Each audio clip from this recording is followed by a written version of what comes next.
All right.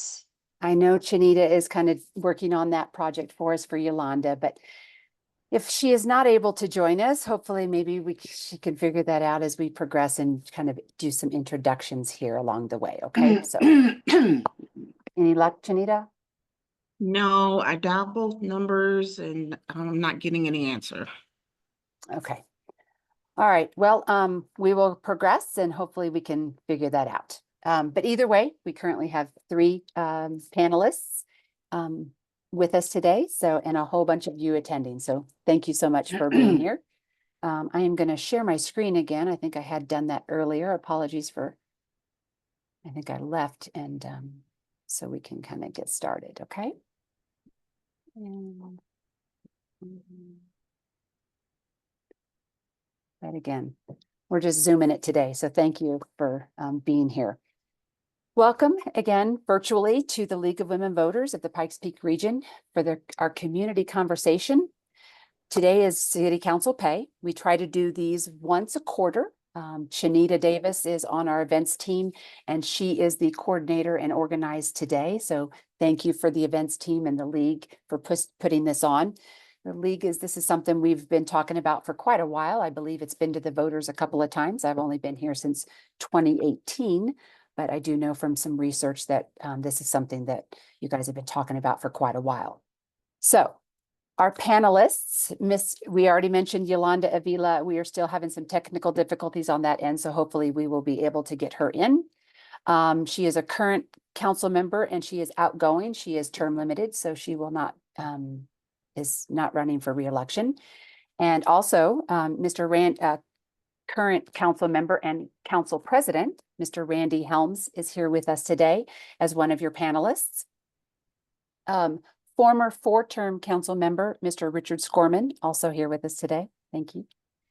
And former council member also, Tim Lee. So those are your panelists that are going to be joining us today and answering your questions, my questions. I had a whole bunch of them since I'm still kind of learning this process and exactly what it takes to kind of, if this is something we think the voters and even city council and our mayor are for, what does that process look like? So that's kind of why we're here today, is to talk about how much pay they get. What does that look like? And, you know, how you go about changing something that's in our charter, because that's really what it's going to take. All right. So a couple rules and things about Zoom, right? In the hybrid world, I can politely ask you and remind you that we are all civil here. These are civil servants that have volunteered to be on the ballot and run for election and to run to represent you.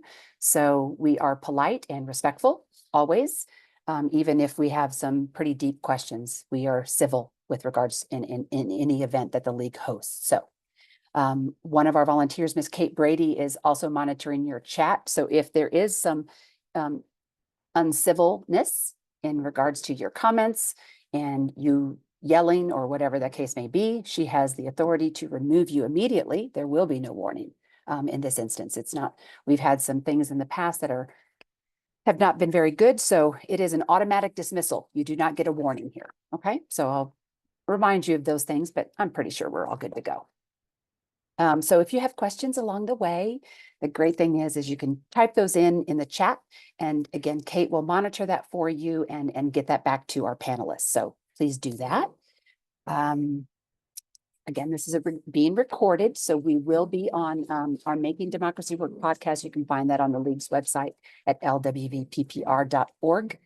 I just kind of want to say thank you to our panelists again for being here today. They're going to give a 1-minute introduction, and we're going to really just kind of jump right into the discussion. Again, I want to tell you a little bit about the League real quick. We are a nonpartisan, nonprofit grassroots organization. And what that means is, with regards to nonpartisan, is we do not support, endorse candidates or oppose. We do not do any type of things with candidates or political parties. But we do discuss issues. This is kind of the meat of what the League does. But a lot of people think, well, we're just about voting and voter registration. But the issues are really kind of the heart of in addition to that get out the vote effort. Of course, municipal elections, right? no, April 1st. Are your municipal elections there on your screen? Ballots are going to be due by 7 p.m. if you live in the city, obviously. And then there are some candidate forms for you as well with regards to what we have planned in educating our voters, right? So we hope you, if you live in a certain district, there's still some more information coming, but there's some great stuff for you. All right, our goals. We as voters, right? We elect our city council members. I don't know if everyone knows this, but I'm learning lots. They also serve on the utility board, right? So it's a double duty kind of thing. And in that capacity, they have the responsibility of governing that board. So for as much as we in the public might gripe and complain about those elected officials, we want to make sure that, again, there is significant amounts of time here, right? So I do want to kind of do one little note with regards to our video, because I was told to make sure Dave Gardner's in the back of my head. I know Dave's here. I'm supposed to pin, and I forgot. There we go. I hope that's better. I'm supposed to be doing that, so it's a little bit easier for on our podcast and recording. I'm trying to, but either way, past city council members say this position requires 40 to 50 hours a week. It's a full-time job plus some. Is a council member's pay indicative of how active they are? Do we exclude those that are passionate about improving our city but are unable to because they are not retired or have the financial means to do so? This pay is currently $6,250 per year. And does low pay create a higher barrier for entry for residents who can't juggle a full-time paying job plus city council, but they have a valuable perspective to bring to the table? Does that exclude those people? Those are some of the questions that we're going to get started really quick. To give you some context before those our panelists give their introduction. Colorado Springs, I already told you how much they pay. We have a population of 488,664 people in the city at last count. That's an estimate. Raleigh, North Carolina, with a population of approximately 482,000. Their salary is $30,743 for their city council members. Aurora, Colorado, at 397,811 in population, has 20,063 in salary for the city council members. Omaha, Nebraska, population 483, just above Colorado Springs. Their salaries for their city council members are $121,015. And then Kansas City, Missouri, these are kind of the top 5 that I'm giving you that are right around Colorado Springs population. Kansas City, Missouri, population 510,000, just over that. Their salary is $81,538. So that just gives you some context of exactly how much their city council members are getting compared to other cities around us. So let's start with, I like going in alphabetical order. That's just kind of me.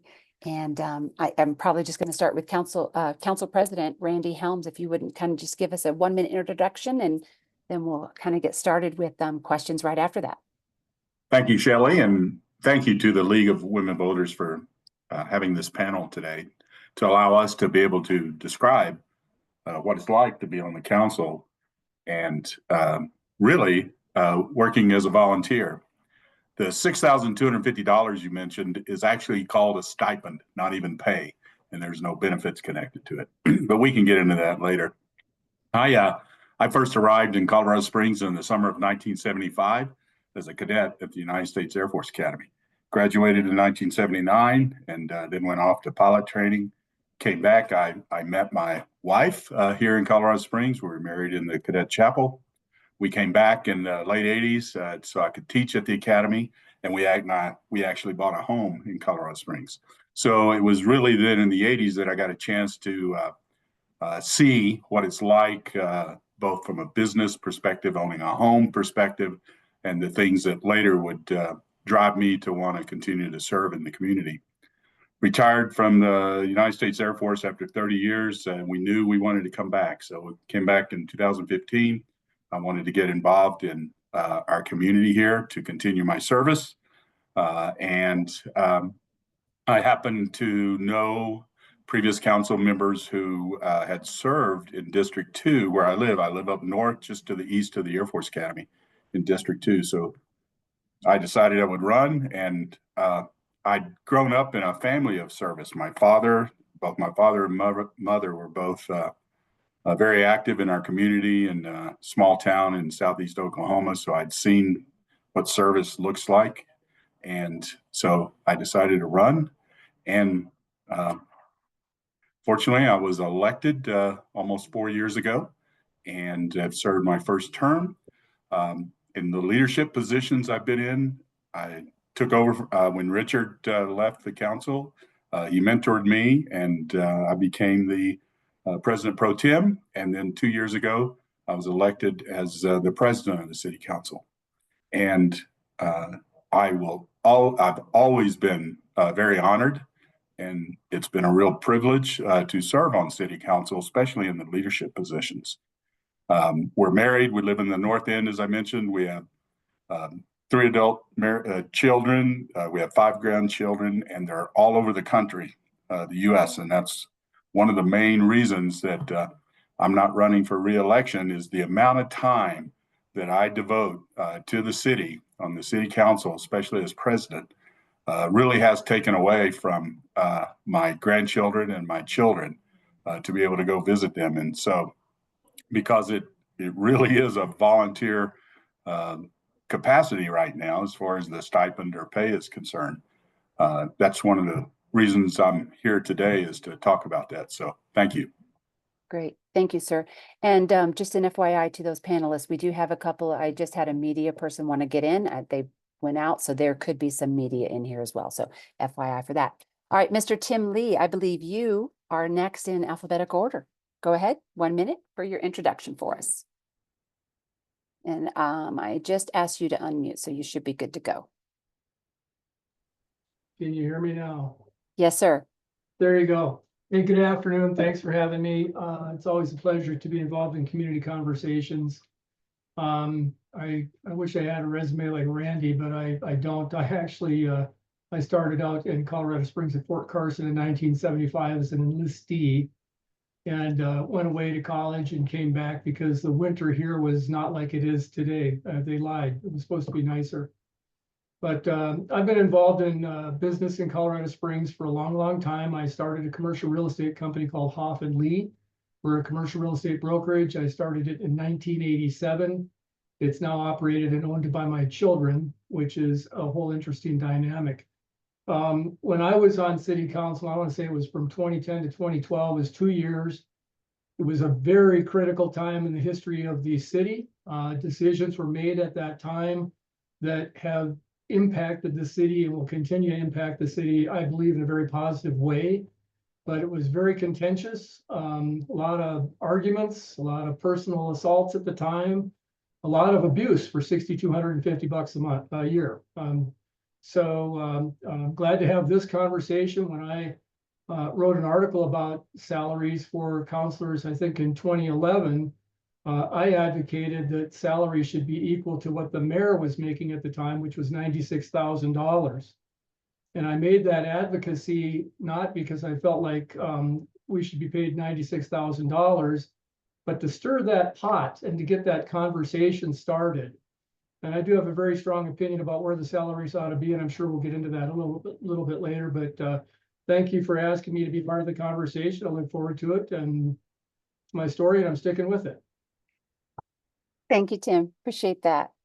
All right, so then I think Mr. Richard Scorman is the next panelist. He's going to give you a quick introduction, and then we'll get started on those questions. Get really deep into it. Well, good. Well, thank you for doing this, and it's an important discussion. I really would hope that more people pay attention to it, because I feel like this has been a issue really ever since I first got elected. So I got elected 4 different times. 1999 was my first time, 2003 second. I got reelected in 2017 and in 21, but I did run for mayor in 2011 and made it to the runoff. So I was pretty involved back then when Tim was on the council. Now, that was an intense time because of the fires that happened the year after. And that was quite a adventure to go through, Tim, I'm sure, and other people. But yeah, I have a passion for saving land. That's how I got involved in all this. I was one of the originators of the TOPS initiative, and we lost in 95, we won in 97, and then I was talked into running for council in 99. I had raised money for the Stratton Open Space, was the fundraising chair, and had spent a lot of time with different leaders in the community to do that. And Mary Lou Makepeace said, Richard, why don't you run for council? You'd be good. And you just have to cut your ponytail. So I did that. And then the rest is history. And it's a big commitment in lots of ways, and we can talk more about it. But if you think about it, it's approximately a $3 billion organization. It's not just running a utility, it's running all 4 utilities. We're a huge city geographically. We have lots of other issues that we deal with, or that you deal with. I say we, but you, Randy, these days, because we run a major airport. We used to run a hospital. We run 2 golf courses. We run a big Pikes Peak mountain, and lots of other things that people don't realize. Cemeteries that are really involved with it all. It's not just the few things that people think we're involved with, public safety and roads. Okay, well, thank you. Thank you for your introductions. So as I mentioned, a lot of you kind of joined. We're going to jump right into the questions, and we'll have possibly a plan of action at the very end, right? We will make sure you do it. We are the League of Women Voters. We are about action, and we will make a call for that at the very end of this. But so all of you panelists, we mentioned at the very beginning that they're 40 to 50. Is that accurate that you're doing 40 to 50? Is it more 40 for 50 hours per week, including all of those commitments? So a pretty quick answer kind of from our panelists on that. Is that accurate? Yes, this is Randy. I think that's about accurate. Yes. Okay. Yes, me too. I agree. I think you can make it as many hours as you want to. I actually probably worked, of the 3 of us panelists, I'll bet I worked the least amount of hours, but you could make this a really full-time job.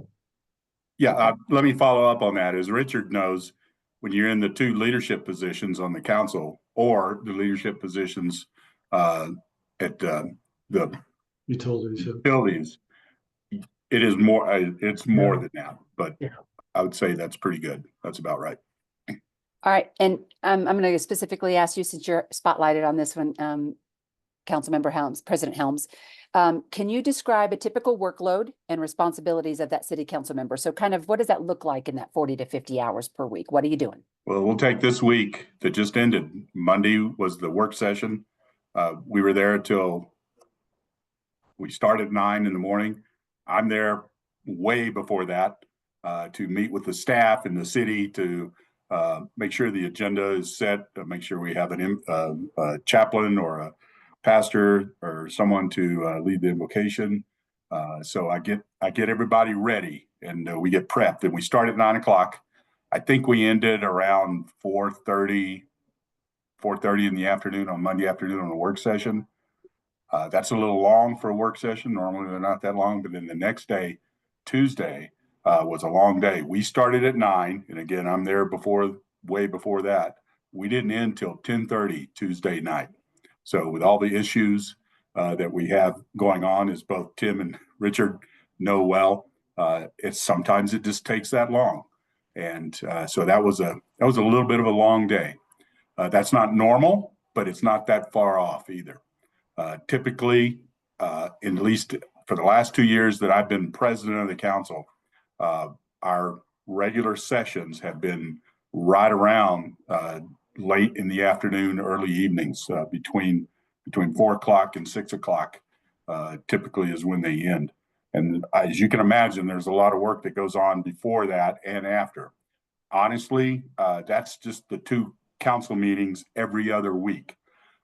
The board meetings for the utilities, I then have meetings to prepare for that.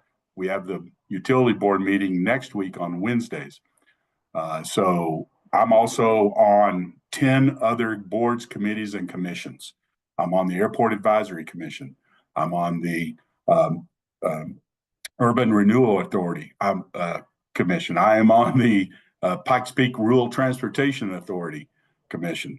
I'm on the Colorado Southern Rail Commission. I'm on multiple small LETAC, Law Enforcement Transparency Commission. So some of those meet in the evenings. And that's just an example of 1 week. Not every week is the same. You get different time periods that happen, but honestly, then you add days like today, dinners. We go to quite a few dinners to represent the city and the council. We give a few speeches in the evenings. I give them on the weekends, and I'm very happy to do that. I go to quite a few because scouting is really important to me. I speak at quite a few Cub Scouts, Weeblo Scouts, scouting events. I speak at different community groups, League of Women Voters. I speak at other organizations. So time is pretty full, and that's just an example. Now I'll shut up over that. I talked a little long. I apologize for that. No, you're good. It's a lot to put in even just a couple of weeks. So I'm going to kind of ask, because I think we referenced it in the earlier kind of introductions in our chat, but Mr. Scorman, I'm going to ask you of this one. I think you mentioned it earlier, but did you find the compensation adequate for the level of all of that stuff that's going on? And if you didn't, why not? And I think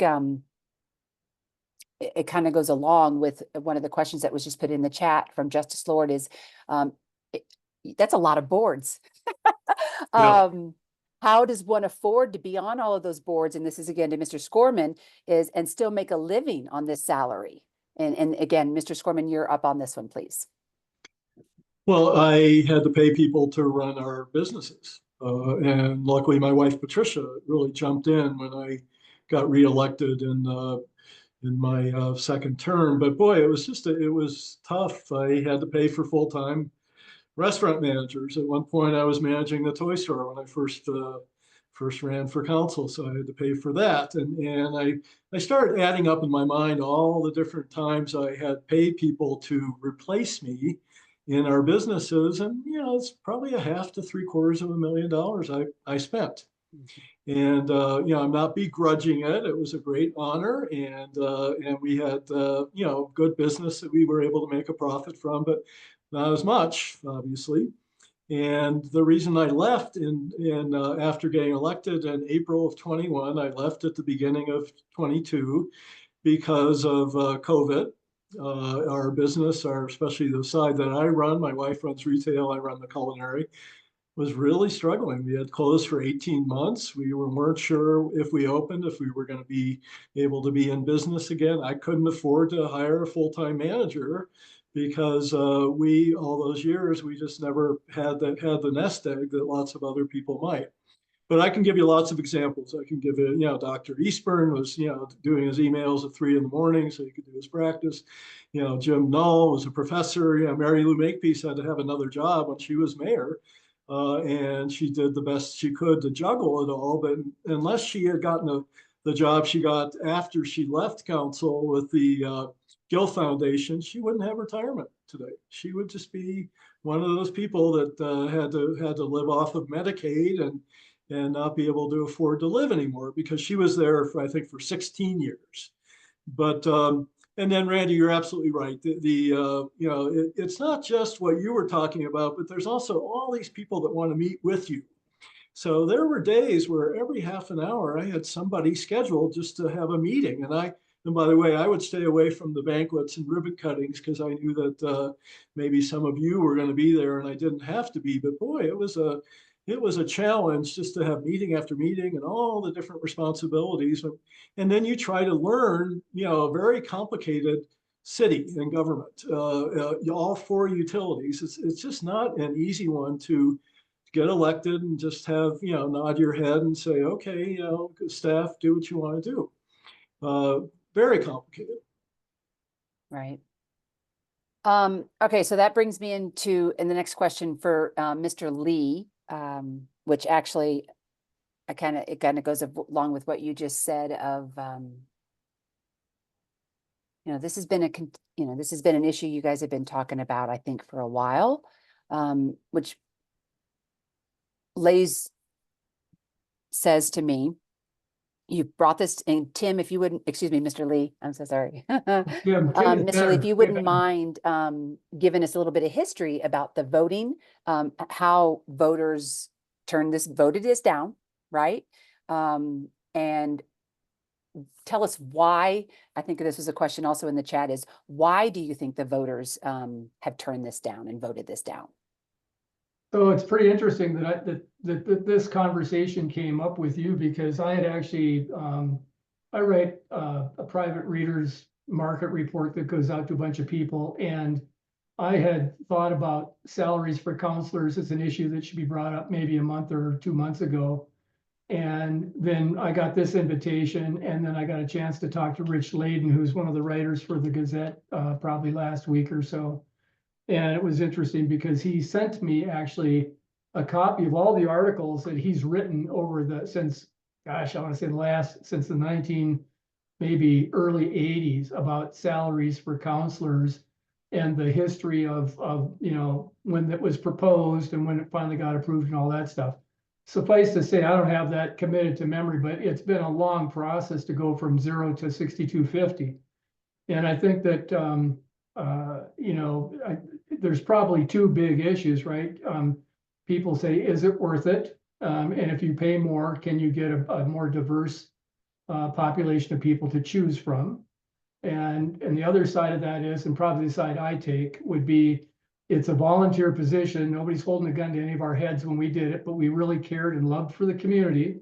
And that's why we did it. And, so it's almost like, instead of talking about salaries, we should have a conversation about what's the job. And when Randy itemizes all those things he's doing, and I've been there, same deal, same drill. I used to always get mad when I try to make a phone call to somebody and you couldn't get them to call you back for 2 or 3 days until I was in that chair, and then realize, like what Richard said, every 15 minutes you got a new person, and they're just stacked up. When I got elected to council, I had just come off a broken femur and I couldn't go upstairs, so I was holding meetings in La Baguette downtown, and they gave me a table in the back, and I'd have people lined up at tables waiting to see the counselor. I mean, it's ridiculous. So the demand on the time is unbelievable. And I wonder if, as part of this conversation, we should talk about what is the job, and is there a way to reimagine what that job is? My contention is, I'm going to go afield here just a little bit and can come back, but we should be, instead of maybe running for city council, we should be running for utility board. The utility board is a much more significant budget. And now what happens is you get elected to city council, and then they come to you and say, oh, by the way, there's this side hustle. It's called the utility company. In fact, what we ought to do is try and find competent people to run the utilities company and say, oh, by the way, there's a side hustle called the general fund budget or city council. So, again, the kind of the interesting question might be is, what's the job, what's the role, and can we push the people who take those chairs into hierarchical position where they're not having to deal in the weeds as much on every issue? And so maybe structurally, council needs to have more assistants and more staff, and kind of pre-think some of the ideology so that decision makers can make decisions and not have to be fact finders in addition to being decision makers. So city councilors are not compensated to the extent that they should be compensated. I'm not sure it's $96,000 a year, but and if I just take one more second, because I think it's germane, I had this conversation with the guys over at the utilities company, and because I was trying to figure out, could we pay city councilors through the utilities company board? And if you took a board member and had that equal salary across utility industry, our board members would be getting paid somewhere in the range of $60,000 a year just to handle that responsibility, not the city councilor's responsibility. And as far as I can tell, the utilities executives would be fine paying the board members a salary, but I think that the process would be goes to utility board says, yes, we approve it, but then it goes back to city council, and then acting as the city council, they'd have to approve it, and then would have to go to a vote of the citizens. So no matter how we kind of settle this out, it ultimately, whether we get more pay, less pay, whatever, the citizens are ultimately going to get to decide what they want to pay for. So great, great points. And there's thank you everybody for all your chats and comments. There's a couple Rich, things I thank need you. to address, Tim, as well. So sorry. I kind of want to circle back on a couple things. I believe Naomi and Beth, you guys have got some good things. I think, Beth, I already did your question, but Kate, thank you for sending me Naomi's comments, because one of the things about your salary, or excuse me, stipend, it's not a salary, learning that as well, and possibly separating the Colorado Springs Utilities Boards and that role and responsibility. One of the other comments that I think we're going to get to in a little bit is, what does that look like? And a lot of that has to do with changing our charter, and a whole that opens up that realm of our options on what that looks like. So I think we're gonna, I'm hoping I address that one. One of the things about donations, another question, if the pay is so low, how do we ensure that donations made don't influence council votes? And I'm going to ask, I'm going to probably ask that of all three of you, just to kind of give you 1 minute really quick, of how do you not make sure that that is not influencing council votes? And here's the thing, the transparency that is set up for this, right? You have to do some research. You have to do a little bit of digging. So Kate or Shanita, they're going to include a city campaign finance link in your chat. That is where, because these are city positions, it's not done by the state. Their campaign finance stuff is all in the cities, and Sarah Johnson's office manages all of that. So we're going to find a link for you to kind of check transparency. You got to do your due diligence with regards to things like that. But for all of our panelists, please tell us, how can we ensure that donations made don't influence your council votes? And I'm going to go, I believe, President Helms, we're going to go with you first, followed by Mr. Scorman, and then Mr. Lee. Sure, thank you. Yes, that's an issue that gets raised every once in a while. Hey, and all three of us know sometimes we get accused of being paid under the table, that we're paid for our votes. That's really disingenuous, and really, for those of us who have served in other capacities, whether it's in the military, like Tim and I, or whatever, you want to laugh at people who accuse you of doing that. And you brought it up. It's very transparent. Campaign donations are needed to get your signs out there, to get your name out there, to help advertise that you are running for a particular office. And every time our city attorneys tell citizens that raise this question, is that the Supreme Court, United States Supreme Court, has determined that campaign donations are fine and that are legal and are actually necessary. It's up to us individually to explain that to our citizens, that just because a donation was made to our campaign does not mean we vote yes or no based upon that campaign donation. It may be hard for some citizens to understand or believe that, but I believe that. I witness it every day, that council members are making decisions absolutely not based on donations. Are they making decisions based upon information and studying? And what Richard Scorman mentioned earlier, we study these issues. Individually, we may come up with different answers and different votes. I can guarantee you that's because of the information we get, and not because we received a donation from a certain organization, a certain developer, a certain individual, a certain constituent. That's my opinion. I've never seen a vote taken in my almost 4 years because of a donation to a specific council member. But again, that's me. And I try to tell that to our citizens. And sometimes it's challenging if other individuals make accusations like that. That's when it gets really ugly. So those are my comments. Thank you.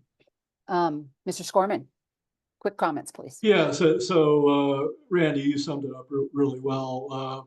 In fact, you have to err on the side of caution when you're on council. So I did not vote on a lot of things that related to downtown, for example. Raising parking meter rates, I did have an opinion on it, but it would have affected my business. The Robeson Arena down by Colorado College, didn't want to vote on that. I recused myself quite often because of it. In fact, Mayor Lionel Rivera had to recuse himself probably, 3 or 4 or 5 times a meeting because he was a stockbroker and he couldn't vote on any bond issues. And the reason I know that is I was his vice mayor, so I had to run the meetings. But having said that, it's not the job it's certainly not for the money. Maybe it's $2.50 to $3 an hour. It's not because it's a stepping stone to other political offices. You don't see it much where council members then become state senators or governors. It's just not really in the cards. And then it's not something that you do because somehow people are going to do you favors. There's so many eyes. The city attorney's office is great. They really are. And there's a transparency out there. Very few times, all the councils I was on, 8 different councils, there was one example of somebody that had a contract with the city and he quickly withdrew it.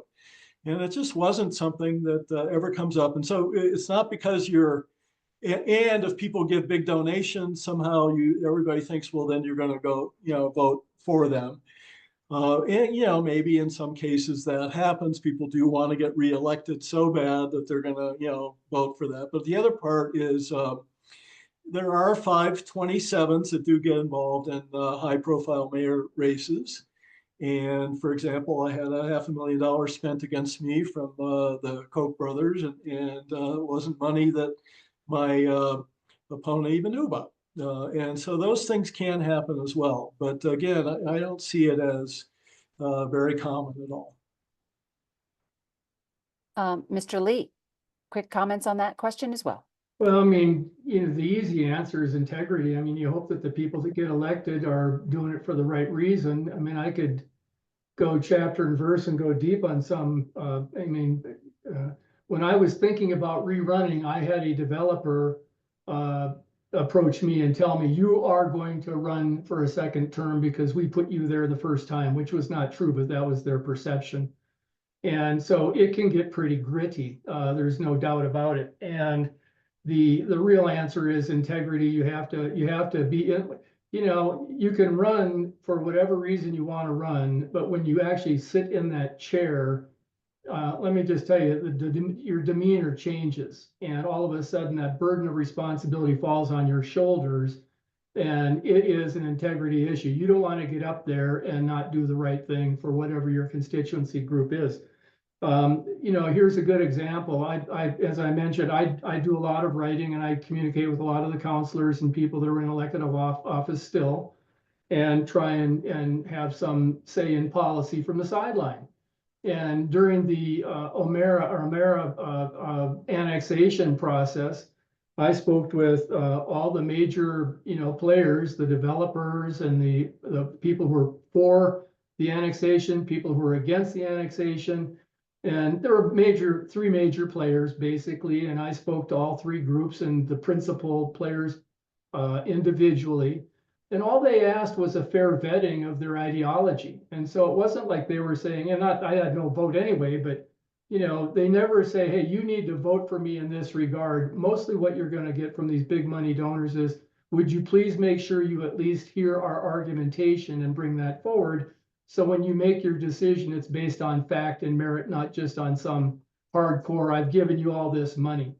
Obviously, certain constituency groups want to make sure their candidate gets elected, but man, once you take that chair, guarantee, and I know a lot of people who've been in elective office for many, many years, including Richard, all those years. And Richard, there's no better man of Richard Scorman or Randy Helms with integrity. And I don't know anybody that took a position that was doing it because they felt like they were going to get paid something on the side. That just doesn't happen. And by the way, one of the things I wanted to say previously, Randy, when you went through all those different jobs that you had, The one thing which I think, and I haven't seen it, maybe since I was on council, but when I was on council, because we were dealing with the Memorial Hospital transition and then the utilities company and the scrubber and all those very controversial things, there were 2 times during my council where I was offered police security because there had been so many threats on my life. And, you know, that's the thing that people don't realize. And I was over driving through old Colorado City today, and there were a bunch of protesters over there with masks on saying Trump is the Antichrist, and whether he is or isn't the point. But you have these contentious political groups, and that's the thing that the average person doesn't realize. And so for $6,250 a year, I'm going to have some guys want to chase me down and shoot me. I mean, come on. And that's like legit stuff. And some of these issues get so contentious that that's the level that it gets to. So it's not just the jobs, it's the emotional distress. When I was on council, I actually had a heart attack and didn't tell anybody, but it was that level of stress that we were dealing with at that time. So, you know, at the end of the day, do counselors need to get paid more? Yes, but here's the thing. You can't pay counselors what it's worth. That's the issue. Well, we can't pay teachers what they're worth either. So that's a whole nother Good point. conversation for Yeah, another day. yeah. And I want to kind of get a couple questions from the chat as well. President Helms, you mentioned all those things about what you guys are doing. Is there a current job description in place for council members that we as citizens can access? Is there a list of all that kind of stuff somewhere? Yes, as a matter of fact, there is. Where do we go for that? So the city of Colorado Springs.gov under city council, and in there is a description. It's very long of the list of items that we do. And as my fellow council members know, approving the Colorado Springs city budget is one of the most I would say one of the primary things we do. Talks about land use, public safety, fire, police. The budget that Colorado Springs City Council approves is one of the major things that we do. But that list is right there. Okay. City of Colorado Springs.gov, Colorado Springs City Council, and it's pretty simple to get to. And it's actually pretty simple to get to what you mentioned earlier, Shelley, to the finance campaign reports.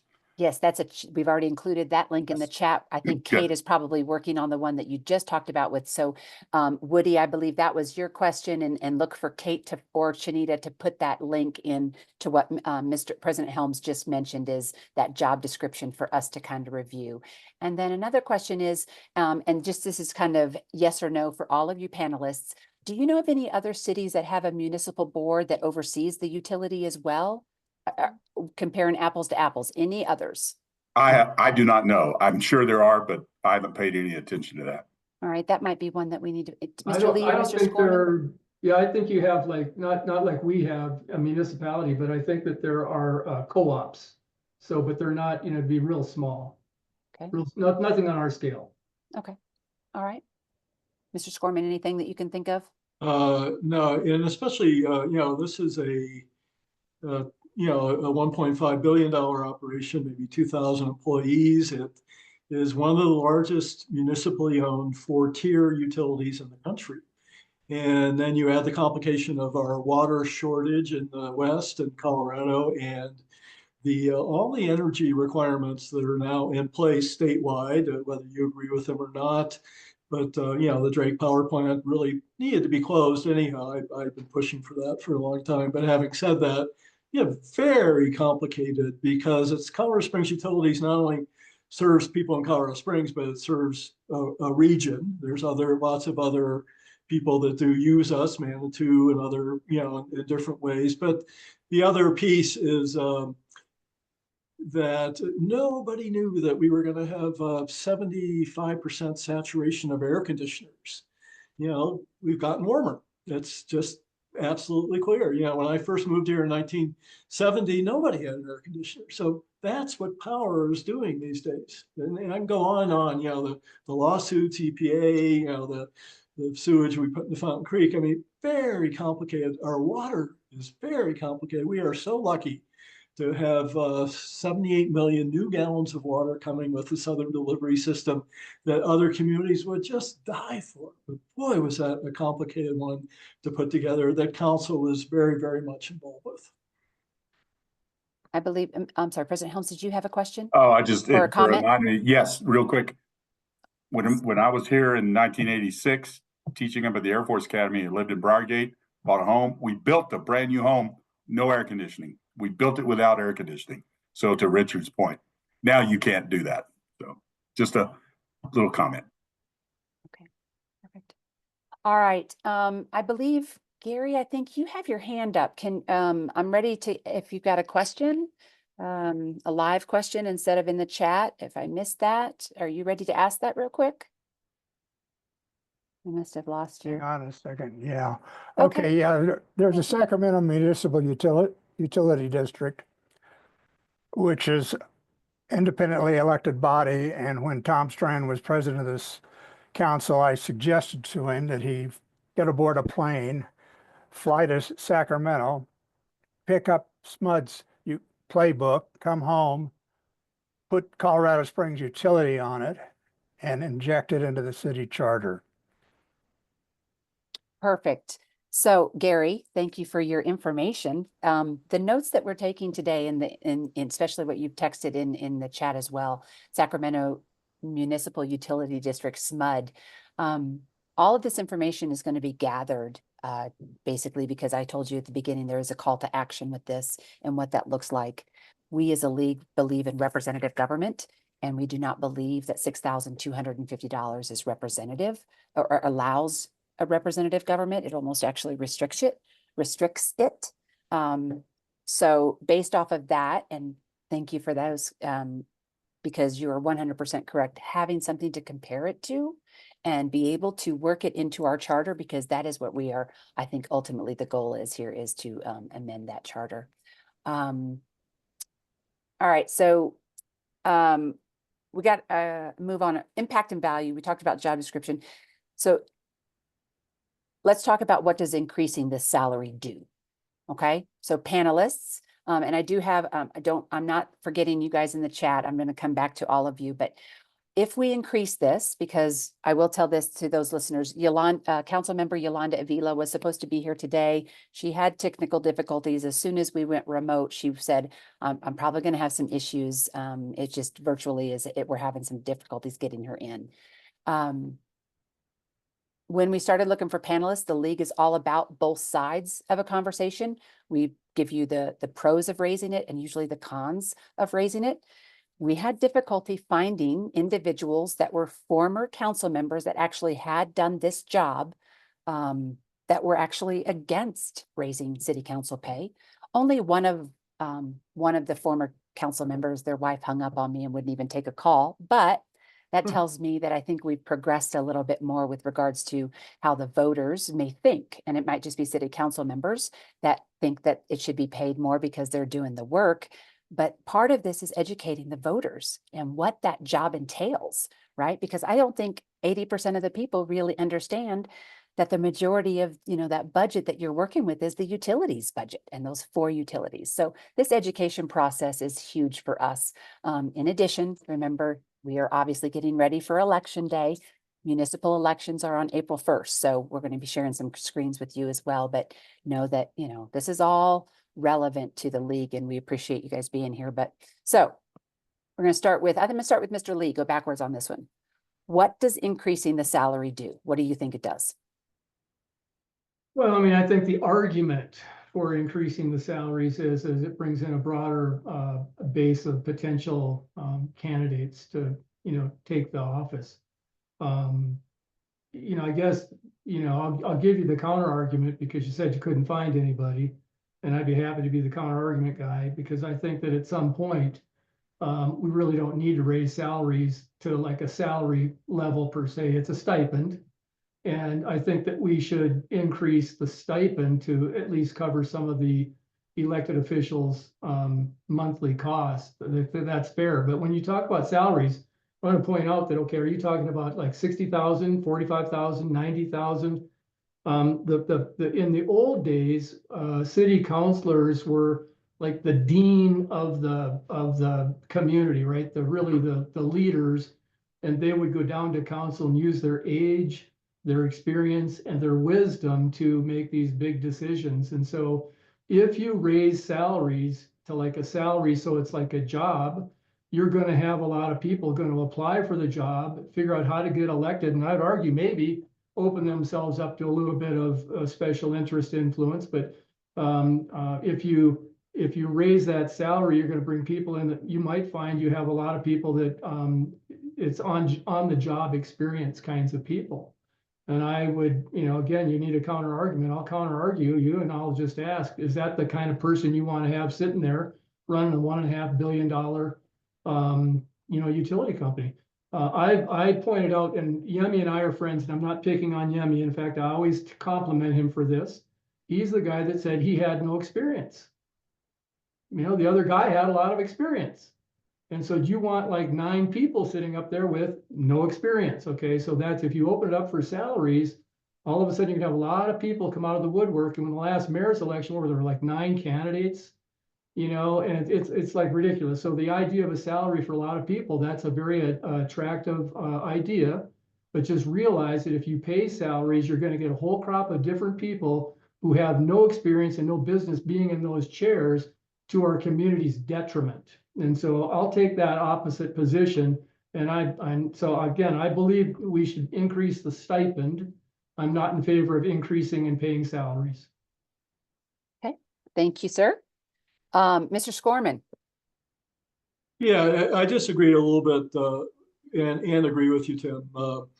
I think there's a balance. So we don't have a real representative council because it's mostly retired people.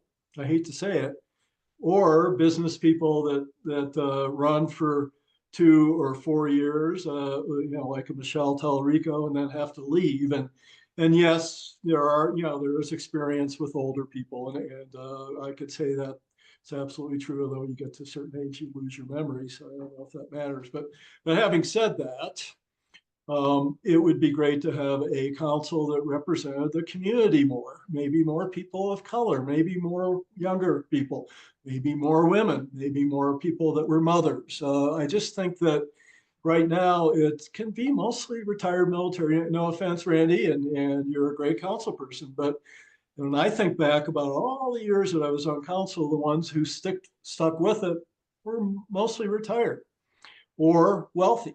And I'm not sure that's what you always want to have represented. But the other side of that coin, and you're right, Tim, is if you pay too much, then it becomes a real job for people that they will maybe do anything that they need to get reelected, although you can only get elected to 2 4-year terms and you have to leave for 4 years. But having said that, if there's $125,000 a year, that would be enough of an income that people would do whatever they needed to get elected, and may make decisions that wouldn't be in the interest of the community, but maybe in their own interest. And so I struggle with the county commissioners getting $125,000 a year because I think they work probably less than city council, but it's what the state mandated. I'm not blaming them, but and the mayor really is a very full-time job. If we didn't pay Yemi what we're paying him, he wouldn't be able to be the mayor. He just couldn't afford to raise his kids.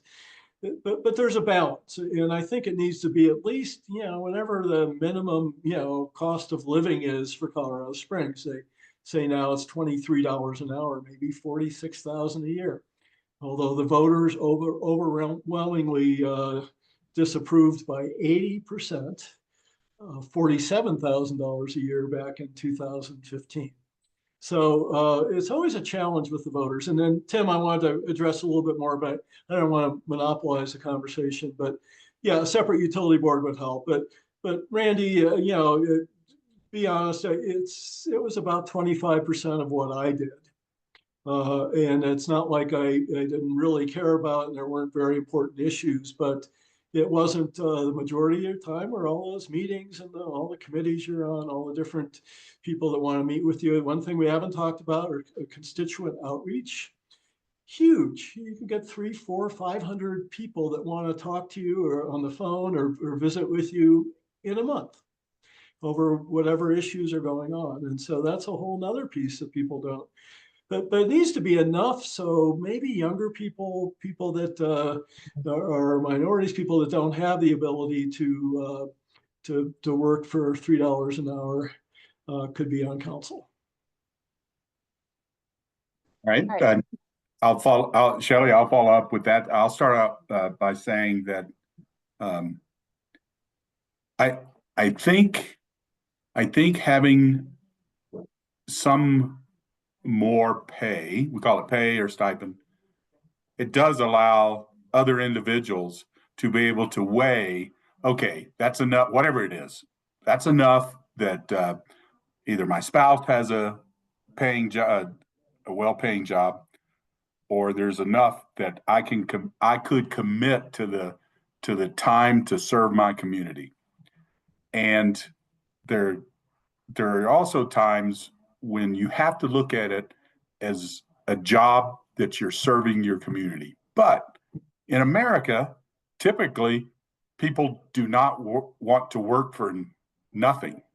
And to be honest, $6,250 a year is not, to me, is nothing. It costs me more than $6,000 a year to drive to City Hall every day, to drive out to the airport, to go to the Airport Advisory Commission once a month, sometimes twice, to drive to the different parts of the city, to go meet with people, as Richard mentioned, to go to the different boards and committees and commissions that I'm on.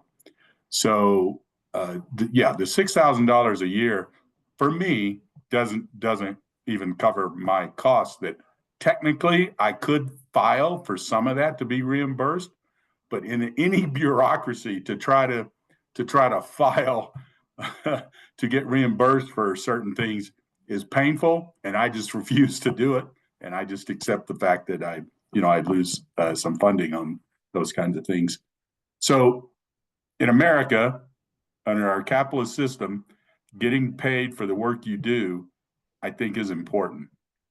I agree with everyone about if you have some level of pay, and let's just call it, I will recommend half the salary of the mayor, and to have the wording in the charter that it will keep pace with the mayor's every 4 years. See, there's an ordinance that states every 4 years the mayor's pay is evaluated and applied some standard of living cost increase to the mayor's salary. Right now, it's roughly I think it's around, I'd have to go back and check, $130,000 a year. Also, the county commissioner's pay is $150,000 a year now. So wow. That's the level of full-time pay for those two positions. I think, and I've actually recommended, I've worked on this now for the last over 3 years of trying to get to a point, and I may be going beyond what this particular question is, and we can talk about that more later. I recommend a couple of things. One, city council members' pay, stipend, call it what you want, is roughly 50% of the mayor's pay. And in that language is the language that says you have some cost of living allowance that matches the mayor's. Again, not in the same dollar amount, but along the same language lines. Can I add something, Randy? Sure. So in your proposal then, would a city councilor's job be couched as a full-time job, and the city councilor would not be able to have another job? So that's an excellent point, Tim, because I think that's what it says about the mayor. Right, it does, and that's my point. So the mayor's full-time job, but then all of a sudden you delimit a lot of people. Like, I would never have, I can't give up my job to go become, for 70 grand. It's not worth it to give up my job. So by doing that, so that's why I think you get into that real kind of gray area. Right. And I agree they ought to get paid enough to cover costs, but I worry about changing the charter to the extent that in this specific instance where you say, okay, if you're a city councilor, we know it's full-time job, so it's full-time job. You can't do your other job. And that takes out Richard Scorman because he runs a business. Right. It would take out. How horrible would it have been if we hadn't had Richard Scorman for all those terms? Right. No, I agree totally. I think I agree with you, Tim. I would not put that in there. that you cannot own a business, have a job, do those kinds of things. I think that's it. I think that's wrong. So that's why I wouldn't do the high end, I wouldn't do any more than half of the mayor's pay, simply because that would be one of the reasons. And maybe it's not 50%, maybe it's something else, but I think you attach it to the language about the mayor's pay. And I can read you, I actually have pulled up an ordinance from 2013 that talks about a couple of these things. And I can read that a little bit later if we want to. I think you attach it so that you do get some cost of living allowance as time goes by. I think that's important. Whatever dollar figure, if it's 20,000, 30,000, whatever, you get some cost of living allowance on there. Those are my comments. You know, Thank you. and again, just to to finish that thought, if we have to take it to a vote to get salaries, but the issue is it covering expenses, is there a way through council to cover more expenses? So for example, is there a way to say, okay, everybody gets $1,000 a month car allowance? Boom. That's it. You know, I mean, it's a little bit of semantics, maybe trickery, but is that something that's worthy of talking about? And another comment in our chat, and I'm trying to keep up with things, so I apologize. Fort Collins has tied council and mayoral pay to AMI, and that was mentioned as area median income as well from Steph. What would you all think of tying council salary to AMI in some way? That was another question from Steph Vigil. Yes, I think that would be good. And mileage is something that you can claim, but yeah, I was like you, Randy, I never did. I did park for free at the airport. I guess I'm a culprit that way, but having said that, you know, it's just so much, you know, how do you don't have insurance, health insurance for sure, no retirement, nothing. Well, actually, I think you are paid a little bit into the retirement fund that you get a refund at the end, but it's at 10% of your salary, so whatever it is, $500-600 a year. But having said that, it's not you don't have that many of those kind of benefits. I guess you can eat for free a fair amount. But you Yeah. don't get any mileage or internet reimbursement. Well, No health, life well, insurance. you can if you want to ask for it. Yes. No, you can. Okay. But it is a pain. It is a real pain. Not Yeah. that government red tape. Okay, sorry, that was, excuse me. Okay, I want to get, you guys talked about public perception, right? We've already talked about that. It went to your voters. It lost by 87%, right? In doing some other research about how other people went from a lower pay to a higher pay with regards to their, you know, they might have gotten nothing and then they were getting, you know, $30,000 after 5 years.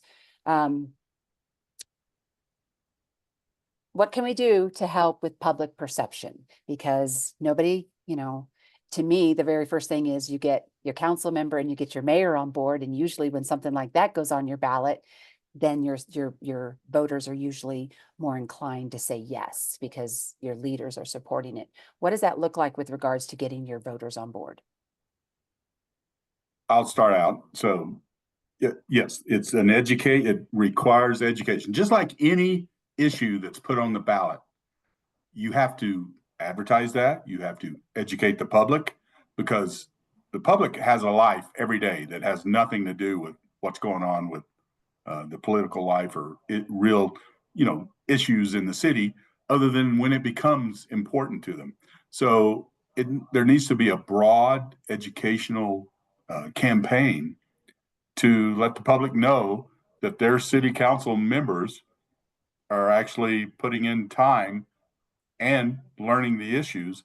That's probably one of the biggest things I see, is that I don't think citizens believe that we really invest our time and energy into understanding issues, and we're just making a vote, which is, as the three of us know, is far from the truth. We do invest our time and our energy, our knowledge, our experience into trying to do the best for our city on our votes. So an educational campaign would be required, I believe. So before Mr. Scorman and Mr. Lee, I'm going to kind of hold you on that. I need to kind of ask you a follow-up question, please. We put it to the, you know, here's the league believes in listening to the voters when the voters pass something or when they don't pass something.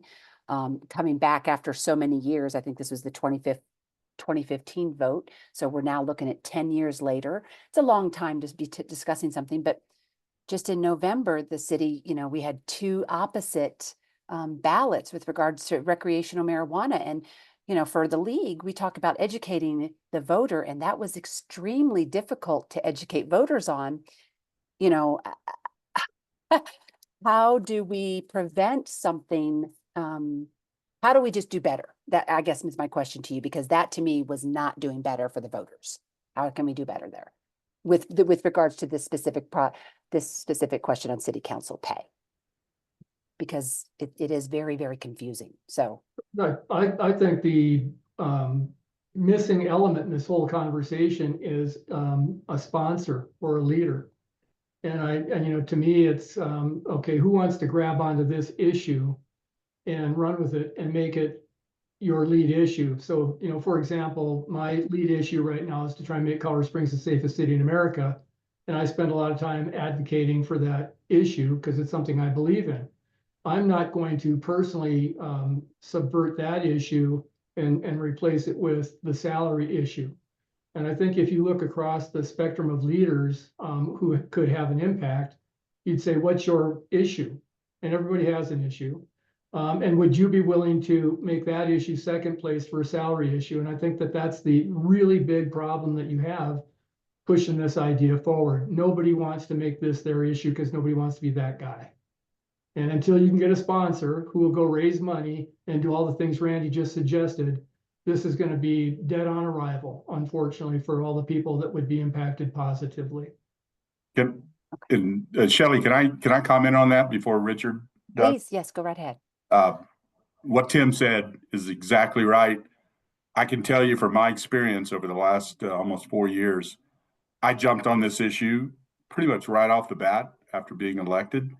And I tried to build a team of a couple of council members and a couple of campaign managers to go out and build a campaign for this specific issue about council member pay. And I will tell you, there was zero interest in the previous administration, the city administration, the mayor and the city administration. There was zero interest in our current administration and mayor on this. Why? Because of what Tim just said. We had back in with Mayor Southers, we had tops that we had to get passed. We had multiple issues that were going to be on ballots. This time, what we had 2C on the ballot back in November. So you've got really important issues that if you add something like pay for city council members, administrations believe that will take away from the important issues that are on the ballot. And Tim highlighted that very well. So I experienced that as someone who I was starting to build a coalition to campaign for members' pay, but it clearly became, and whether it was the Chamber of Commerce, whether it was other organizations in the city, even though people say that council members' pay is important, all of a sudden it doesn't become as important as TOPS, as 2C, and other issues. Those are my comments on that. Mr. Scorman, did you have anything to say? Well, yeah, I mean, you can always, and you're absolutely right, Randy. It's always tough, and you wish that it was the most important issue, but there's so many other ones that come up every election. Thanks to Tabor, we have to vote on things, we have to extend them, renew them, and all the things that we do. And so there's voter fatigue especially about raising taxes when the property taxes have gone up so much. When there's and this isn't raising taxes, but it's taking money away from other issues. People are worried about public safety, the police and fire response times. You can go through the whole list, the roads. It's all getting better, and thank you, Randy, and your council and previous councils. But having said that, it's just not going to be a big priority for the voters. Maybe the right election, maybe if it's a presidential election, you have a much larger voter turnout, people tend to vote more for things that have to do with finances. But it's always hard to find a clear election where there's nothing else to vote for except for this. And so my thought, and I know this wouldn't fit with your feelings, Tim, about having a separate utility board, but it might be the only way that you get council pay is to have utilities really pay the board and know that they're footing some of the bill and being honest about it because it's something that they want to have good council members and people that really understand utilities. So maybe some of the people that do get elected will have more of a utility background. Now I could also see the other side. It would be great to have, more professional people on utility board that weren't just citizens. But I think it's nice to have that balance. I think that if you just have it one way or the other, you're going to have it skewed. And yes, you have a utility board now where you maybe don't have people with the technical experience to make these decisions, and they tend to maybe go along with the utility staff more than they could or should. And but on the other side, to not have any citizen representation, in my mind, is a slippery slope as well. I like that hybrid that we did with Memorial Hospital before you guys ended up leasing it to UC Health. And Shelley, one quick comment on the utilities. In my discussion, because I am interested in the council members' pay, utilities have told me that it still would require a vote. Utilities that's volunteered, let's just use an example of paying half. If some type of council member pay could occur, whatever that is, whatever value that is, utilities is willing to foot half of that.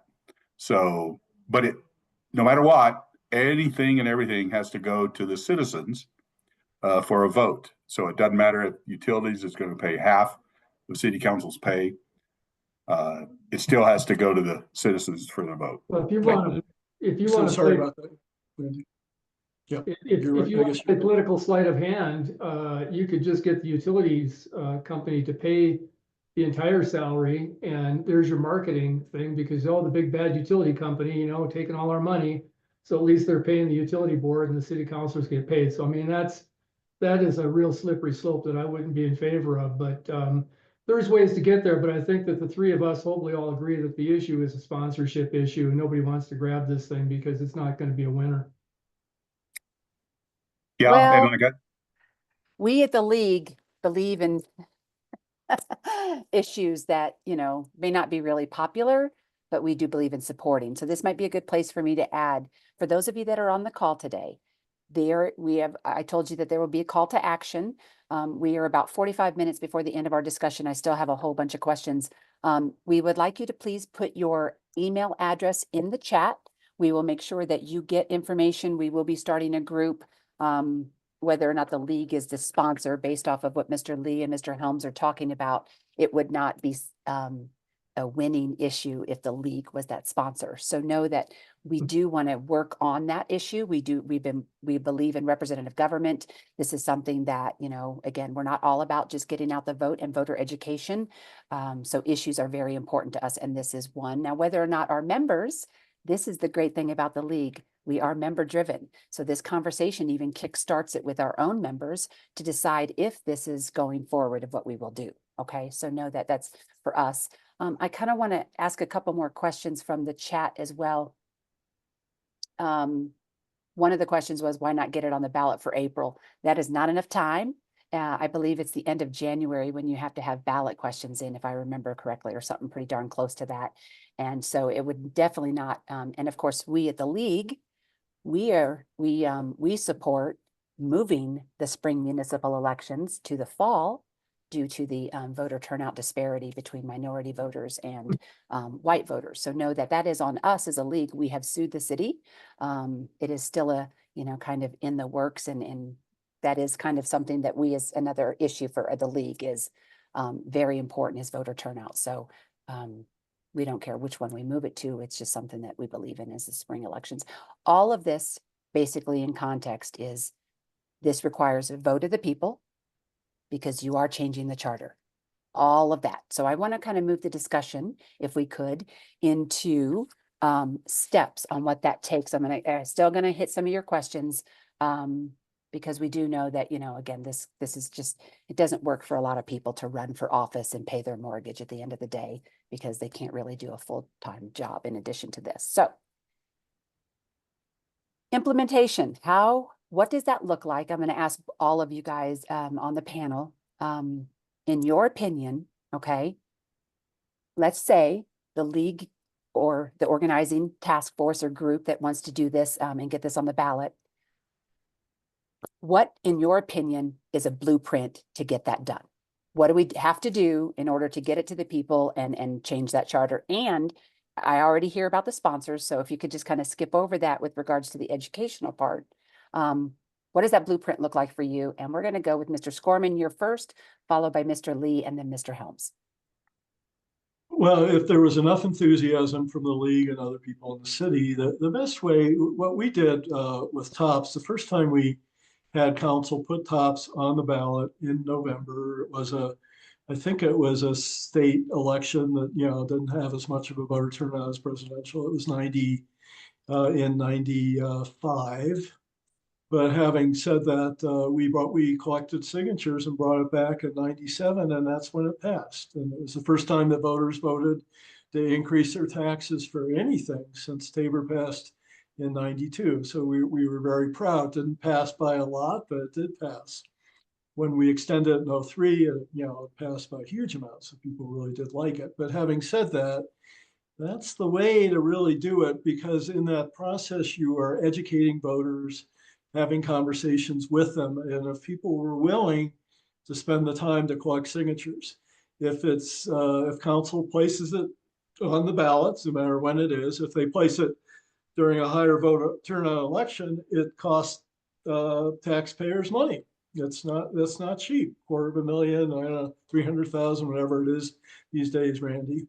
And if council just puts it on in a typical council election in April, low voter turnout. And it may appear that council's trying to give themselves a raise, and that could be a real factor. But if signatures could be collected and that discussion could happen in a broader way. And by the way, thank you for doing this today. But 35 people on, it's not, a few news stories. It's not going to, hit the media and become this huge issue. It really may take hard work for it to happen. And we're all about hard work with the league. We're not afraid of hard work. All right. So Mr. Lee, I think you were going to be next on that one, on your comments as well. Thank you, Mr. Scorman, for that. I appreciate that. I think Richard probably hit most of the nails on the head with respect to process and that kind of stuff. What I like about venues like this, and in the chat and everything, is that this begins a conversation that needs to occur. I'm not sure I agree that we're even asking the right questions yet, but you get to the right questions by starting the conversation. And so we might start out by asking about salaries, but again, we might trend to go over toward, structural council, role of counselors. Whose ever dog was barking just made my dog bark, so that's pretty funny. But no, this is a great start. It's a lot of marketing. There's smart marketing people out there that can give you, how to step by step. I could give you my opinions, which would involve a lot of social media and that kind of stuff. But I'll throw one question out there kind of randomly, because I thought about it in this last segment. But it's just because someone wants to be a city councilor doesn't necessarily mean that person should be a city councilor. And I think that also you look at the salary component. Do you invite people that really aren't going to be in the city's best interest? So it's tough questions, hard questions, and I'm grateful that you're hosting this forum and that we can ask these questions, because unless you're willing to ask them and have an honest dialogue, you can't get to the best city governance. And that's really what we deserve. Thank you, Mr. Lee. And I will come back to you after this question with the right questions, because those are going to be the starting point of what the next steps are. You kind of just led us into the next steps with your answer. But Mr. Helms, your blueprint, please, for success. Yes. So I've been in the 4 years of being on council. I've been on multiple campaigns for issue campaigns. And here's the reality. It will take campaign managers. It will take groupings to do that. The dollar amounts are $250,000 to $400,000 to raise to have a legitimate campaign for any issue. For the most recent ones, the 2C, before that TOPS, other issues that I've been involved in has been anywhere from $250,000 to $500,000 that you have to raise because of TV ads, because of social media ads, all the advertising, and to get that issue out there so that the voters of Colorado Springs can understand the issue. That's the reality. So it requires a campaign. It requires campaign funding. So added to what both Tim and Richard have said. And we all know not everybody likes to raise money. So just even being here for the 35 people that are here, this is definitely a subject that not a lot of people like to talk about. I mean, it's just And kind of so, dry. yeah, let me, and I'll add to that. Campaigning is a professional job in and of itself.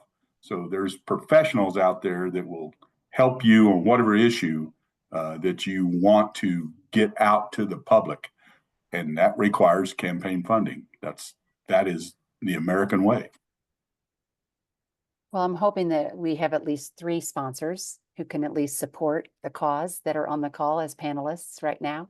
All right, so I'm going to take it back to Mr. Lee. What are those questions that we're not asking that you think we should be asking? Can you give me a few? Highlight those for me. Yeah, I mean, certainly I think that, we should take a look at, should we have a combined utility board with city council? I mean, that's always that's an oldie but a goodie, and that's always controversial, but it's a relevant conversation. And if you can divide the budgets out, then all of a sudden maybe the requirement for increased salary is less important. Should there be a structural change in the way that council's managed, and should city council have more staff and assistants so that they don't have to spend all their time as deep in the weeds to research and get information so they can make good decisions? I mean, those would be 2 right off the top of my head. I think that we elect people for their wisdom, hopefully, that they bring to the table, even if it's newfound wisdom once they sit in that chair, but their wisdom nonetheless. And so it's like you have, use Yemi, for example. Yemi is not researching every location that's a possibly good location for a police academy. He has several people researching that stuff. Travis Deal over at the utilities company is not digging in the weeds about, where the next, line route should be. He has staffs of people figuring that out, right? We get people at a high level to make the decisions based on all the staff and all the research, because we can't leverage ourselves out to that extent and do a good job. And so, look at the structure of how we do what we do, and maybe, all institutions, should be subject to high scrutiny and review over time to make sure that they're operating at maximum efficiency. I'm one of those guys that said we should revisit how we have a library system. And as soon as I say that, everybody throws stones at me, and that's fine. But I still think that at some point the library system needs to be reevaluated. An institution's been there for a long time. It's grown past its original charter. And so it's the same comment you could make about city council. And so revisiting what the structure is and how it works, I mean, those to me are the kind of charter changes we ought to look at.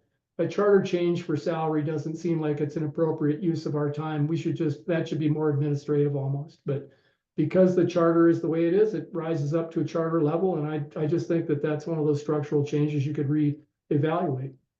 So there's a couple of questions just off the top of my head. Perfect. Thank you. Mr. Scorman, Mr. Helms, do you guys have any other questions that we should be asking as well?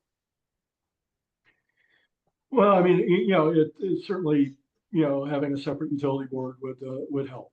That would be less time for council, and they could really focus more on all the other issues, land use, public safety, all the different issues that are involved with city council. But the other one is that council, it has gotten better. And Randy, you were around back when I was elected to council in '99.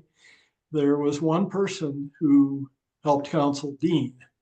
And then we had Marty, who helped the mayor. And Dean and Marty ran the whole show. And you know, the workload maybe was less then, but you know, not that much. And so today, I think, is it 7 staff members that council have? 6, something like that. We have 8. I've 8. been able, There you so go. to, Okay, there you go. And so, you know, there is more help, but what I always wanted was a personal administrator for me, Right.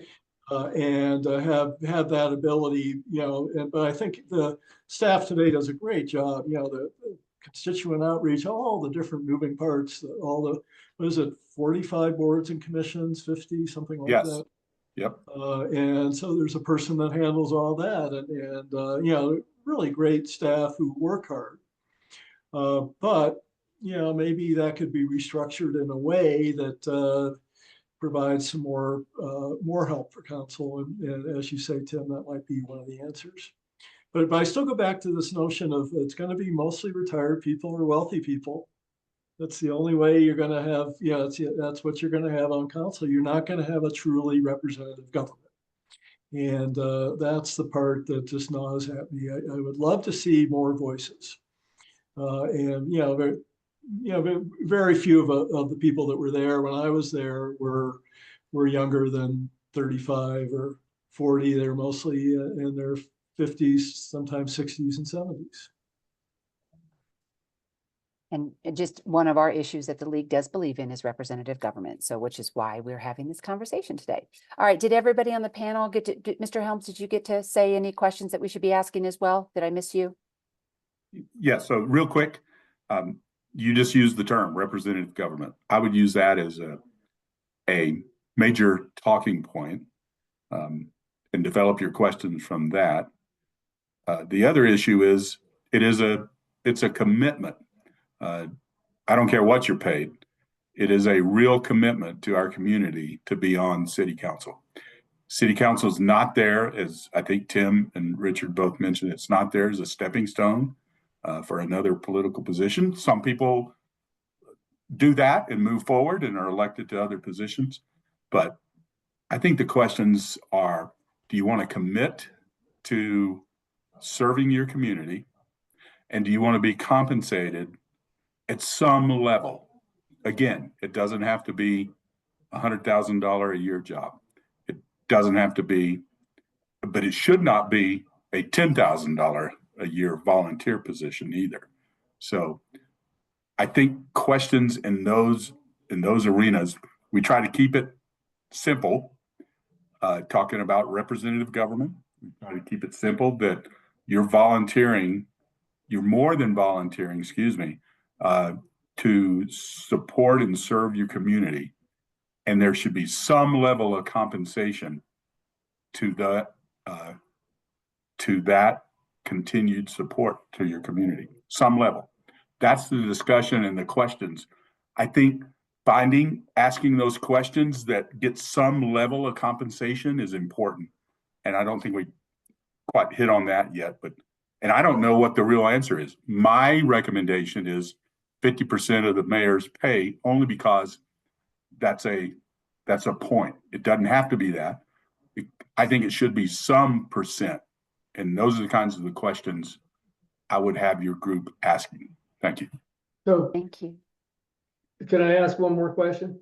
So what does it take to, so it's a volunteer job, right? And so you throw out salaries, does that take away from the volunteer nature? So maybe one of the questions that we should be asking is, what do we need to do to make it more enticing to volunteer for that job? And I don't know that salary is the answer.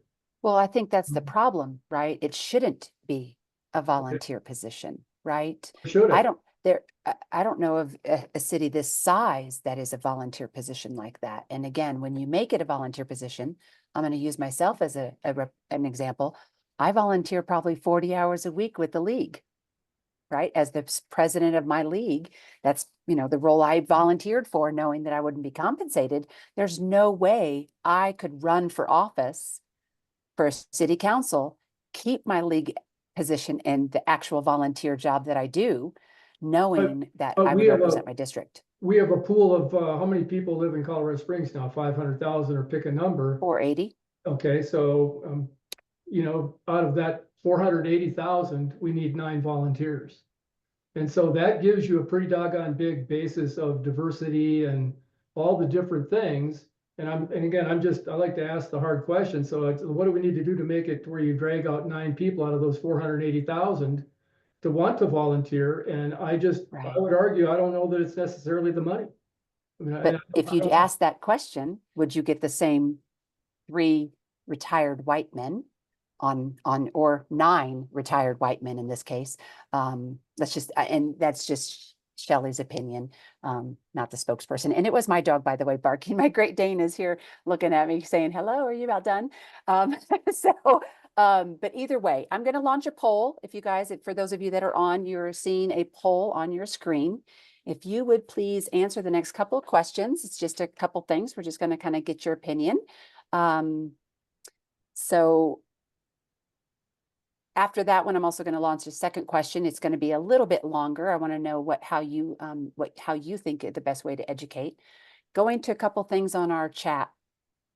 Again, having city council be a volunteer job. There are cities, that was one thing we wanted to talk about.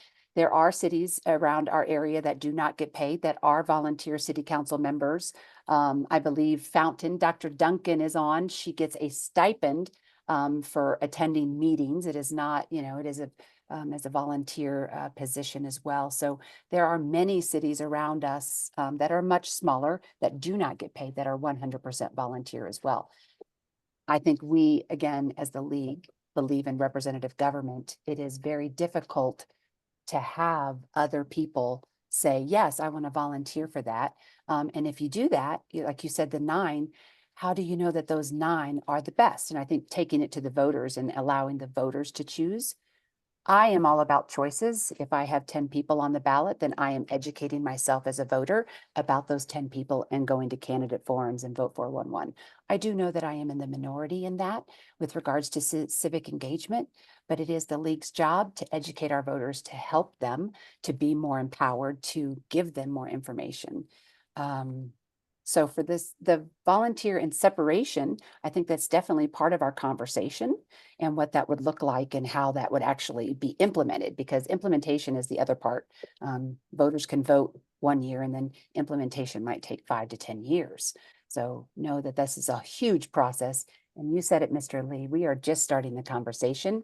I'm going to remind you, if you wouldn't mind, please put your email address in that chat so we can get you on that list. If you are interested in furthering this discussion, we do know that it's a huge $400,000 investment from a sponsorship and money perspective. So we do know that that is. Shelley, by the way, because I'm only make this comment because you made it first. Please. And said that specifically white men, and Roland Rainey is running for council. He's like one of the top guys. I mean, he's a man of color, and I 100% support him. So I want to make sure that we're open in that whole conversation, and we're all open to diversity because we want to have the city represented across the whole board.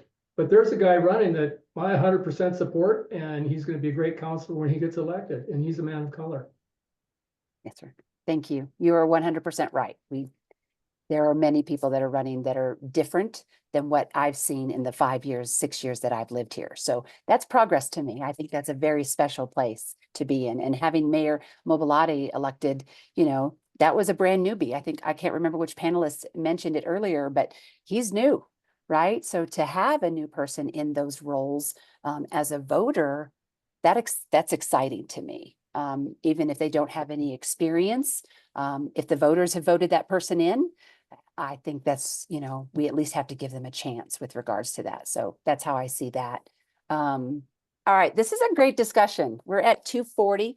I am going to give the panelists, I apologize if I missed your questions. Thank you, Kate, for putting stuff in the chat and messaging me. I appreciate that. Shanita, thank you for your help in organizing. But let's kind of give our panelists, and I'm going to start with President Helms, followed by Mr. Lee, and then Mr. Scorman giving us, kind of just give us, you know, your thoughts on today and anything that maybe, you know, that we may have missed, or just wrap up your thoughts for us for a few minutes. Sure. This is exactly what our city is about. This arena right here and this discussion. This is exactly what we need to do to advance any issue. It just happens today to be about whether or not city council should have a enlarged stipend or a pay. This is the way you do it. This is what we do in America. This is what we have come before us at city council, where the citizens come during citizens discussion and they get 3 minutes. Of course, we have to limit some time or to be able to listen to all the citizens, but this is the way we get issues identified and we start talking about them and we ask the really hard questions about these particular issues. Some issues may not go forward. This may not go forward. I personally would like to see this go forward for the future council members to get some elevated stipend or pay beyond the $6,250, which has been that way for a long time. So that's what I want to, that's one of the reasons I wanted to participate today, is to say that these are the types of engagements that we need to do. We must do these to advance our city on whatever issue it is. In this case, city pay. Thank you, sir. Mr. Lee. And so I like Randy, I mean, I think that, communication, dialogue, those are the healthy ways to run, governance in a small community. We are a small community trying to grow up and become a big community. We have a lot of issues to deal with.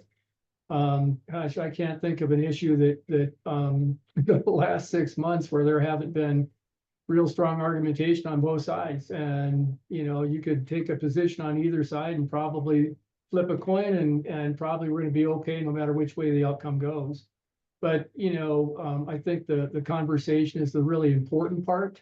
And it's through the conversation that everything gets, vetted, hopefully in the light of day, so everybody understands the issues. I mean, I'm thinking of one right now, which is the tall building downtown. You mention that and, people's heads explode, right? And I think that they're going to have a tall building downtown. I hate to break the news to everybody, but I'm pretty sure you're going to have one. But, whatever the issue is, and I think the dialogue is healthy because it makes your city and your community healthy. Because, Shanita, you and I may disagree or agree on a lot of issues. I've been watching your head bob up and down when I've said stuff today. And I'm going to guess we need to have a cup of coffee. But, it's when you run for office, the first question is, how are you going to build community, right? Randy, you've heard that. Richard, you've heard that. And the answer is you build community one conversation at a time. And this is a great start. Don't know where it's going to go. I wish you good luck and God bless you and Godspeed and all that stuff. I'm a doubting Thomas that it's going to catch fire, but I wish you the best. And I support an increase in the stipend. I'm not a big believer in a big salary. So that's, again, that's where I'm at. But great conversation to have. Be delighted to come back and participate again because I think this is a really important forum. And thank you for putting it on. Thank you, Mr. Lee. Appreciate it. Mr. Scorman. Yeah, so I'll give you an example. When Michelle Tellerico, she texted me a while ago, I can't remember, I think it's well over a month ago, saying that she couldn't really afford to run again. I'm not sure she's saying that publicly, but just her business, it wasn't easy for her to be able to run her business and be on city council. I know that feeling very well. And so I said, well, let me see if I can find some good people to run for District 3. I mean, I know lots of people that have been involved in the community, have different kinds of experience. It would be very good. And lots of different, sexes and, all the different, things that you can talk about. I called 8 people and they all said no. One was moving to another outside the district. The other 7 said, I can't afford it. That's just not the time in my life to be able to be on council. I thought they would all be good for different reasons. The people that you're talking about, Tim, that were, that maybe had a lot of experience in different ways and weren't going to be just real newbies, going into fresh to try and learn everything from scratch. And so it's just a reality we have to face. It's great that the people in the military retire a little bit earlier than the rest of us. And so they're able to run. And in many cases, like you, Randy, and many other people I've served with, I've loved working with all the people in the retired military that I've worked with. It's the majority of the people that I've worked with, mostly men too, by the way. But having said that, it's gonna, unless this gets solved in one way or another, it's just gonna be the same. And then the other, part that we're not talking about is the elephant in the room. So yes, Colorado Springs is, I think it's close to 500,000 now. I know you keep saying 500 or 480 or whatever it is, but we are the fastest growing city in the state, the fastest growing county in the state. We have the largest wildland urban interface of any city in the country, the most wildfire risk. We have a economy that could be fragile. I'm not clear that Fort Carson is going to survive for decades and decades, because it really is about training infantry to fight wars that we're not fighting anymore. Now, Air Force, Space Command may move when Trump takes office. So there'll be some jobs lost, but I think Air Force is going to be solid here. But you just never know. Think about a wildfire in a mountain backdrop and losing the 20 to 25 million tourists that we get a year. I mean, the economy is going to be more fragile than people think. And then you happen to have a city that has a lot of geography. We're talking about just right now with tall buildings. We've been building, out instead of up, which I think is a good thing myself. I like the view shed, and it's a lot of what we market for businesses to move here and what people who live here love. But what's it going to be like when we're 750,000 people? And then what is this same city council that's volunteer going to have all that responsibility? Not maybe a police force of 800 people, but a police force of 1,500 people. Maybe not a budget of 2 million a year, maybe 2 billion a year. It may be, or 1.5 billion. You add all the enterprises, and it might be 5 billion a year. Utilities is definitely going to grow, and so here we are, let's just keep it volunteer. Let's not have it be too much. Let's not have it be something that most people can afford to do. And the cost of living is much more than it used to be, by the way. When I first got elected to council, you could buy a house for $150,000. Don't think that's possible these days. So I'm just being the devil's advocate here. We are going to get bigger unless we have a disaster or a recession or something that I'm not thinking about. Well, and the number that I give you is based off of the city redistricting. The city did their redistricting in 2024. They do that every 4 years, right? 25 precincts changed. And Sarah Johnson's estimated number based off from the 2020 census to the 2023 estimate is that 488. And I did have someone comment about the statistics that we talked about earlier. I will be sharing that on your screen in just a moment, so you can kind of see those on the comparisons of where our city is at 6,250 compared with similar sized cities in regards to that. And one of the other things that we talked about, this is not about city council pay in redistricting, is, as it stands, each city council member is, the district members, you represent, if I remember, about 85, 88,000. 88,000. Yes, so 85 to 88,000 on average constituents. And I deal with my city council members at large and just regular my district people. And when I call my at large person, he says, "Have you called your district rep?" So knowing that we have 9 district members, and 6 of those, 9 members, 6 district, 3 at large, is that, effective, efficient government with regards to, I hear 40 to 50 hours, and you can't do constituent services effectively either. And that is part of the job when I think about it. So know that is another discussion for another day, but I'm going to share my screen. If anybody has any other last minute comments, please put those in the chat. We've just got a few more minutes as we're wrapping up. I do want to share real quick so you guys can see those comparisons as well from what I had and where we got our information. So that should be on your screen for you. Again, let me just say thank you, gentlemen.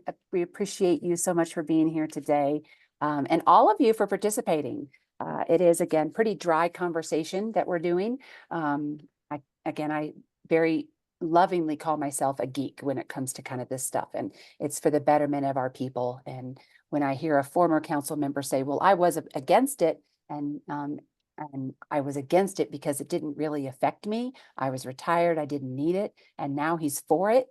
That is a win, because that person is now looking at the whole and our community as it's for the betterment of our community and not just for himself. So do know that we're here for the betterment of our community as a league. I am going to promote our largest fundraiser is Love the League 2025. It is February 16th from 1 to 4. We are honoring 9 amazing women. It's a big party, basically. So if you want to please come, tickets are the least expensive you will ever find. $45 right now for a fundraiser for a nonprofit is unheard of. After February 1st, they do go up to $60, but we've got people like Sally Clark, Chief Jamie McConaughey, Rochelle Kimbrell, the first Air Force African-American fighter pilot. She's got like 1,500 hours, combat hours. It's crazy. Angie Stevens is on this call. She's Colorado Springs NAACP. She's one of our honorees as well. I know I'm missing Beth Alessio. Oh my goodness, I'm missing a few, but go to our website, please, LWVPPR.org. Again, we are here as nonpartisan. We're not here for gotcha questions or anything. I hope our panelists were happy with the way that the discussion went today. I so appreciate all of you. So thank you very much. We're going to kind of wrap it up. But again, until next time, we'll have another conversation. And of course, those candidate forums. But check out our website for all of that good stuff. And please become a member, right? We need more members. We need you to be active. So we encourage that conversation. I would love to sit in on with Tim and Chanita on a conversation too. That would be great. So again, thank you all, everybody. You guys have a great afternoon. Stay warm, stay safe, and we'll see you soon. Appreciate you all.